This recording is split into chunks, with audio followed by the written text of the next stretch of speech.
Hey YouTube, Jim here. Welcome to Top 10 Archive. Are you feeling down on your luck? Perhaps you have a chemical imbalance, or you're just caught in a rut or feeling very helpless.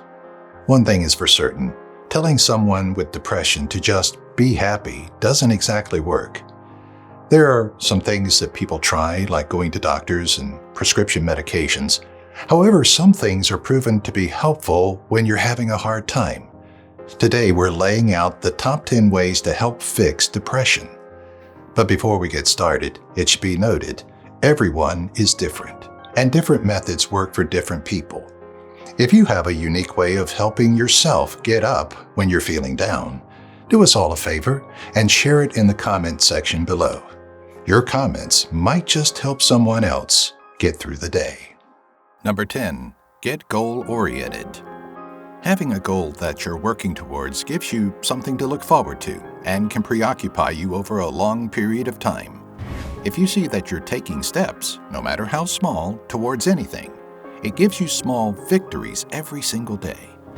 Pick achievable goals and break them down into easily manageable steps. Like stitching a quilt, you do one square at a time. Number 9. Try new things. It can be hard to just get yourself out of bed when you're depressed. While you lay there, though, think about doing something that you've never done before. Trying something new creates dopamine in the brain, which can lift your mood to attempt other tasks. Perhaps volunteer in your community, visit a place you've never been, or learn a new skill. Something even more simple is coloring, doodling, and even dancing. Do what feels achievable and allow yourself to have fun. Laughter will also release healthy doses of dopamine. Number 8. Vitamin D and diet. Depending on where you live and the time of year, part of your low mood could be that you're not getting enough vitamin D. We don't produce this vitamin ourselves and depend mostly on the sun to get it. Vitamin D and omega-3 fatty acid supplements are great to keep the brain and body healthy during dark winter months. One thing all of us have heard way too much as kids: you are what you eat. Although you'll never stop me from eating chocolate and caramelized drizzled drumsticks, I do have to agree with the sentiment. Maintaining a healthy and balanced diet really does wonders for your mental well-being.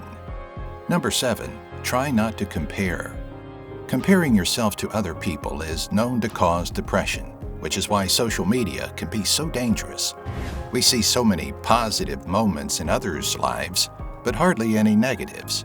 It's easy to believe that we are the only ones who can't get a win, when in reality, everyone is struggling in secret. If we focus on ourselves, we become happier quite quickly, not just because we stopped comparing ourselves, but also because we start tending to our own needs more, which in turn makes us happier. As hard as it might be, try turning off social media for a while. Number 6. Exercise. Alright, I hate to play devil's advocate here because most of us hate to exercise.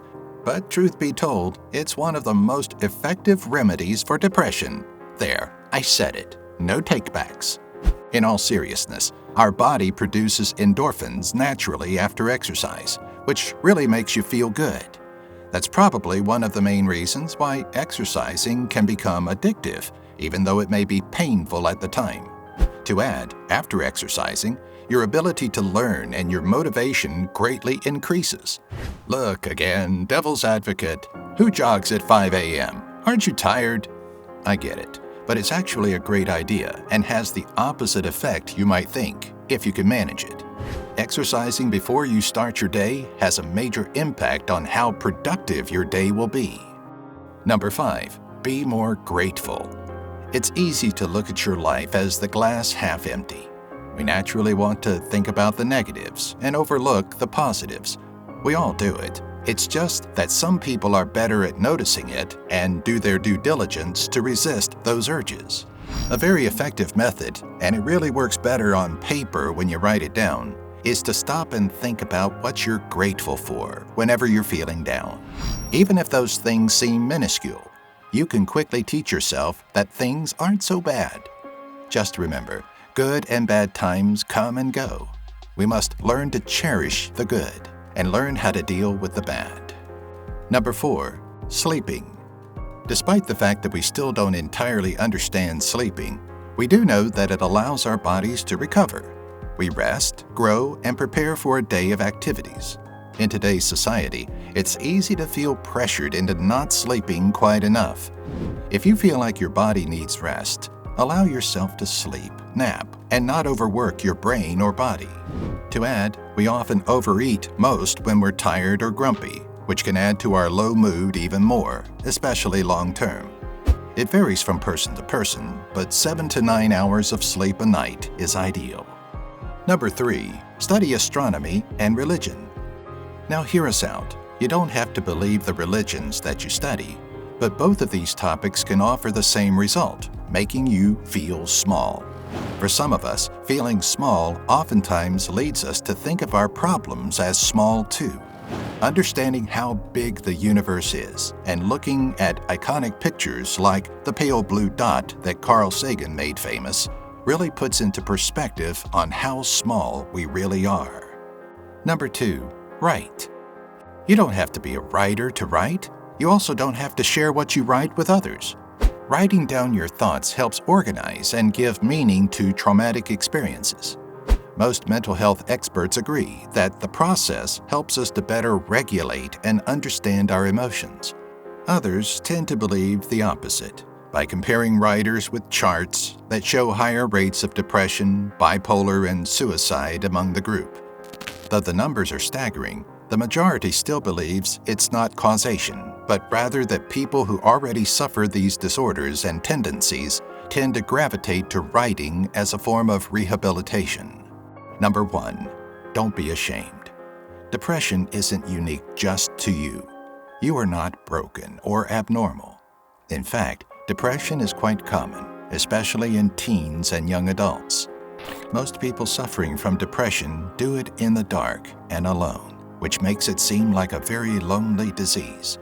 You won't always feel this way, and the negative feelings you have don't truly represent the person you are.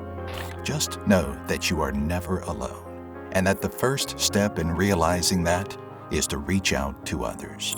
If you or someone you know is struggling with mental health challenges, perhaps even contemplating suicide, there is help available. Please visit suicidepreventionlifeline.org for more information on prevention, care, and managing mental health. If you need someone to talk to, someone is available for free 24 hours a day, 7 days a week at 1-800-273-TALK.